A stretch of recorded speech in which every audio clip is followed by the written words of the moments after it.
Good morning, folks. I wanted to take a chance right now to go over a few of these problems from your graphing packet that we've been working on in class over the last couple days. I'm going to be going over and showing you how to come up with all of these individual things by using both the graphing calculator, which I have right here, and showing you some of the rules, which you will see are posted right down below in Google Classroom. That rule sheet looks a lot like this. See? All the good stuff that's there. Wow, that's a lot. But we'll be talking about how that sheet can help you come up with a lot of the rules in order to be able to graph these equations appropriately. So I want to first start off here with graph number 4. This is from your packet. 2x squared minus 2 all over x squared plus minus 4. You'll see that that graph will look like this right here on the screen, and if you've successfully graphed that, the graph that you have on your paper will look exactly like this. I do, however, want to make sure we know a few of the details to make sure filling in the information that's over here on the side is not an issue for us. So first, let's start off by looking at my table of values. So let me pull that up here, and I will start plotting some points that you'll see. You'll see right here, ooh, -2, it's undefined. And if you go down here, at 2, it's also undefined. When I'm graphing these equations, I like to start with these undefined spots first. So in order to note that it's undefined on the graph, what I do is I put this dashed line that goes down the number 2, and then the other space that it was undefined at -2.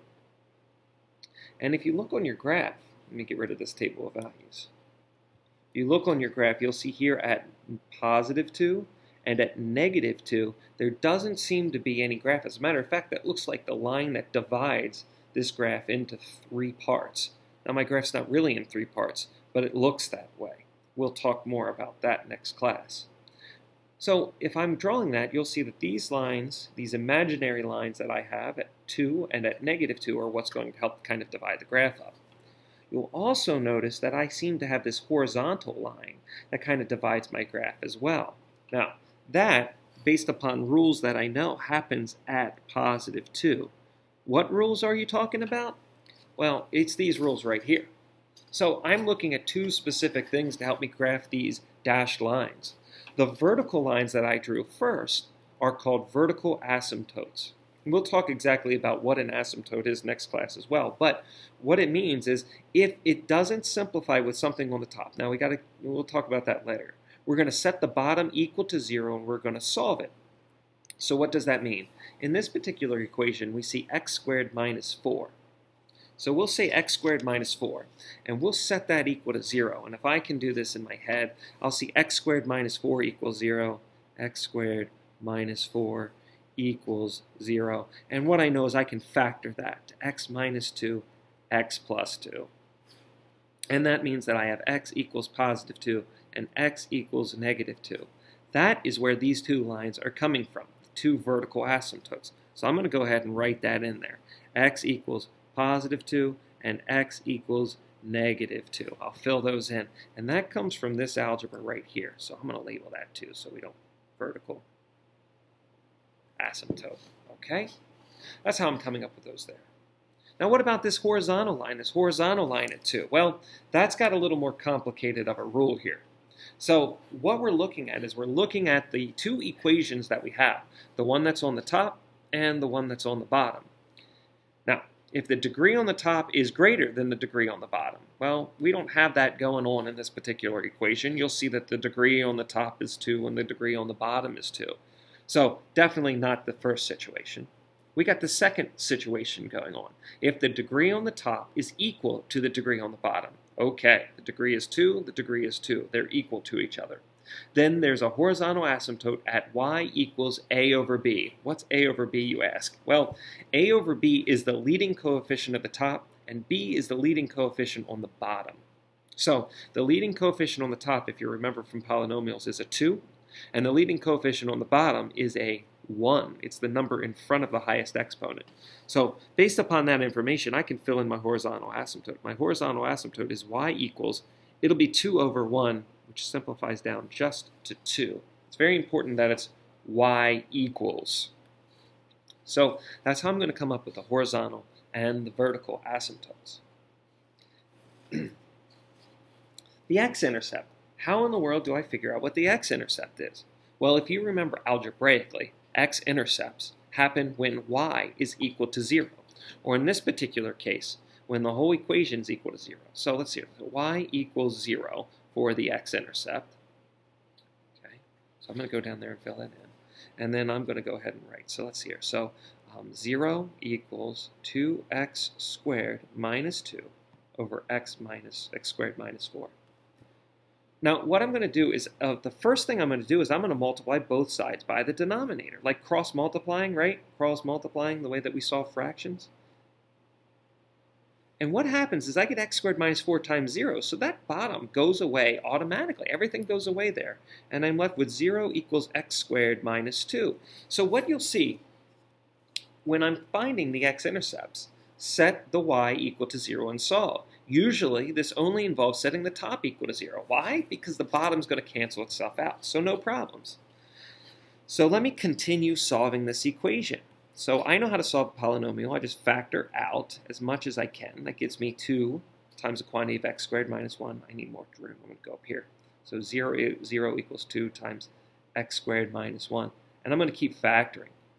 This is x minus 1 times x plus 1. That's a difference of 2 perfect squares. And then I got 0 equals 2, 0 equals x minus 1, and 0 equals x plus 1. This doesn't give me anything. Forget about that. But this tells me x is equal to 1. This tells me x is equal to negative 1. So there are my two x-intercepts. So I'm going to write them in there, 1, 0, and negative 1, 0.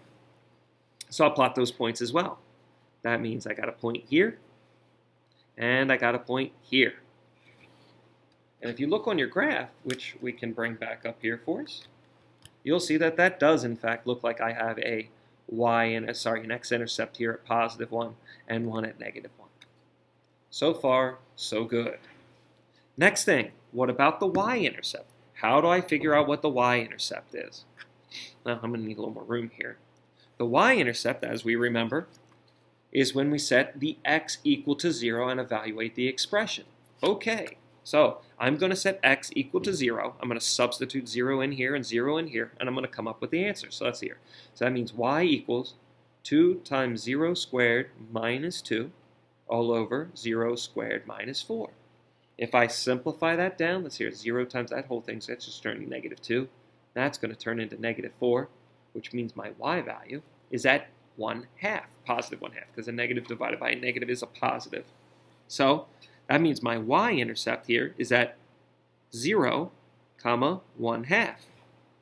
So I'll plot that point right there. Okay, cool deal. So now, if I look here, as my calculator turns off, remind me of that, you'll see that that is going to be where that y-intercept is coming in. So I've done a good job here. I found horizontal, vertical asymptotes, x-intercepts, y-intercepts. It's helping me draw these things in here to get a better picture.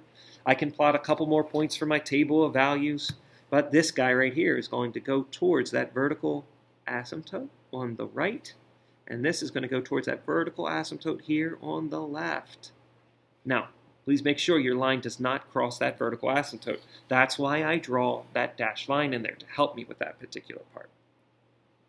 Let me look at my table of values, because I'd like a couple points up here and up here, just to make sure I'm good at where that is. So I'm going to pull up a couple points. So let's see here.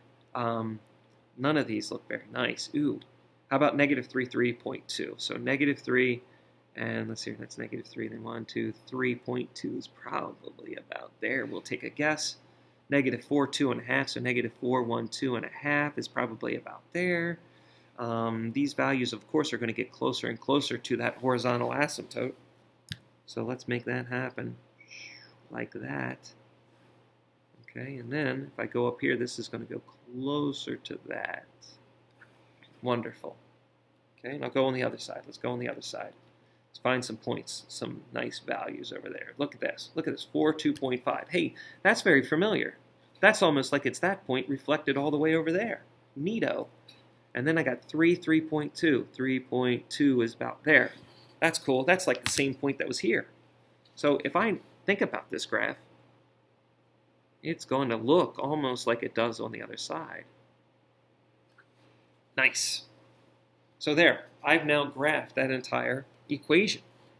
What about the domain? What about the range? Well, this is going to be the part where you have to think a little bit. So I have to look at the graph. The domain is actually the easy part because I already knew where it was undefined, right? My graph's going to go this way forever. It's going to go this way forever. It's got these values here between -2 and +2, but not at -2 and not at +2. So the domain actually ends up being x cannot equal plus or minus 2.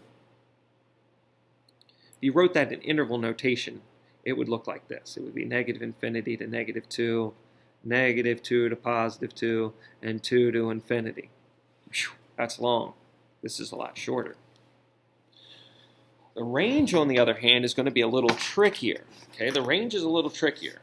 I got to use a calculator for this in most cases because I'm going to need to figure out what the maximum value is or the minimum value, depending on that interval. Remember, relative maxes and relative mins, where do they occur? So in this particular problem, the range values for y, it looks like this is the biggest point that I have here, and it's everything below that. So it looks like it's down here, it's less than 1/2. So I'm going to write that in there. So I got to look at the graph. There's no shortcut in this. So y less than, and it can equal 1/2, so y less than or equal to 1/2.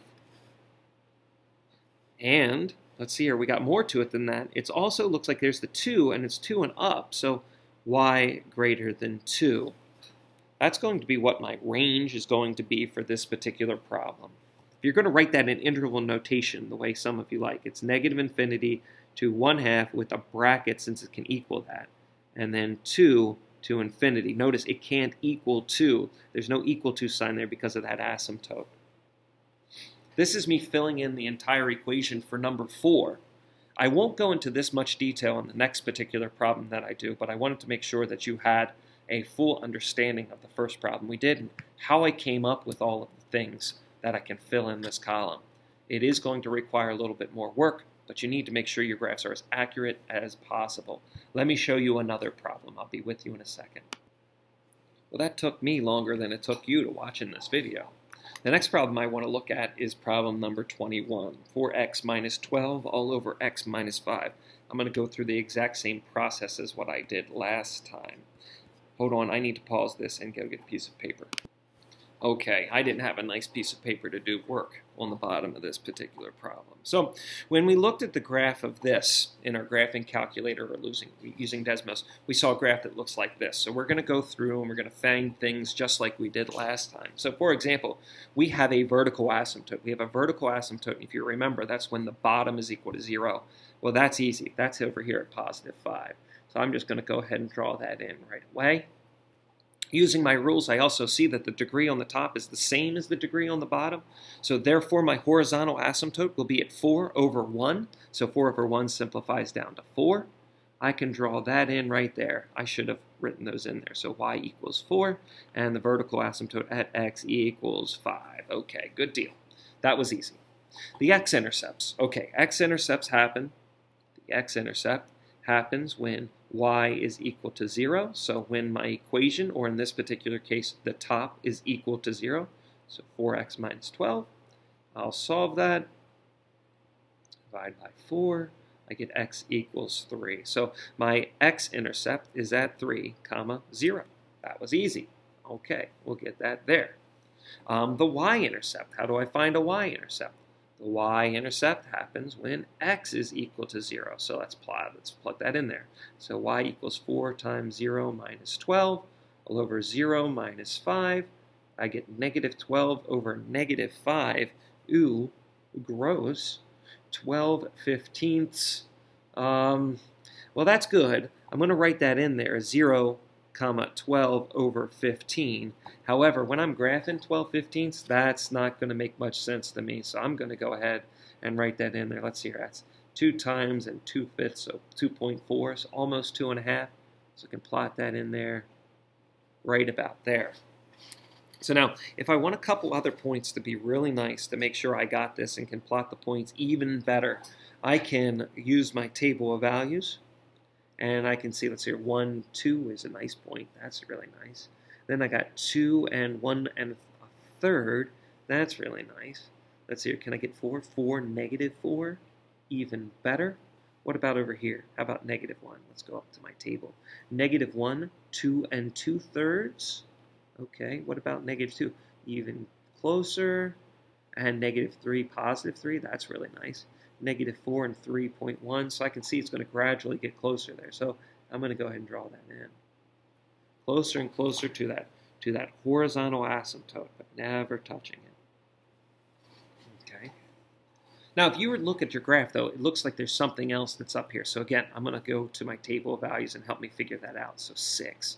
6, what's the point? 612, that's way off my graph. So maybe I'll just give myself a little point up there. The next point, 7, 8. 7, 8 is on my graph. It's that point right there. 8 and 6.6, 6 and 2/3, so that's like about there. And then 9, 6, well, 9 would be about there, and 6 would be about there. So I have a good idea of what this looks like. We'll just try to get it up in that corner up there.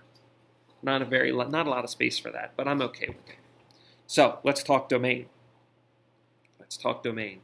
If I look at the domain again, this is going to eventually get up to that line. It's going to keep going that way forever. This gets up to 5, but never touches 5, and it goes that way together. So the domain, again, actually ends up being pretty easy. X not equal to 5.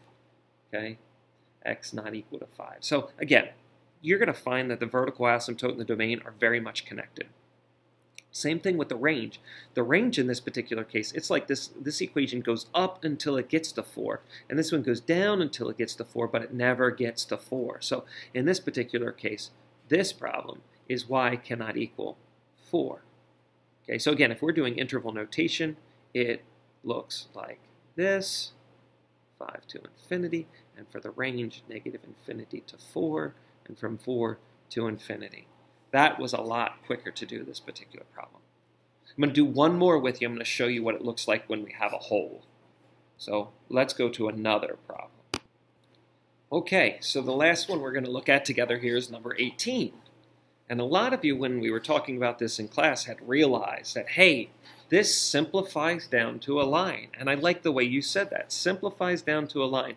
Let me show you what we're talking about here. If we look at the function x squared plus 2x all over x plus 2, you'll see that if we factor out the top, we factor out that x, and we get x times x plus 2, and on the bottom we get x plus 2, you will see that in fact, yes, it does simplify down to a line. Which line? The line y equals x, which is the one that we've drawn on there. And if you plotted the points and you looked at the table of values for this particular equation, you were exactly right. Oops, I hit the wrong button. Let me try that again. Control T. You'll see that you're right. You look, you got the point 1, 1, 2, 2, 3, 3, 4, 4, 5, 5, 6, 6. It's almost like you're just connecting those dots, that you're drawing it that way. There is, however, one exception that you should have noticed. But if you weren't paying attention, you would have missed it. Look there. At -2, it's undefined. But everything else seems okay. So -2, something was going on there. And you keep plotting the points. You look at the points and you connect the dots. I like to connect the dots with a line here. But there's something weird going on here at -2. What is it?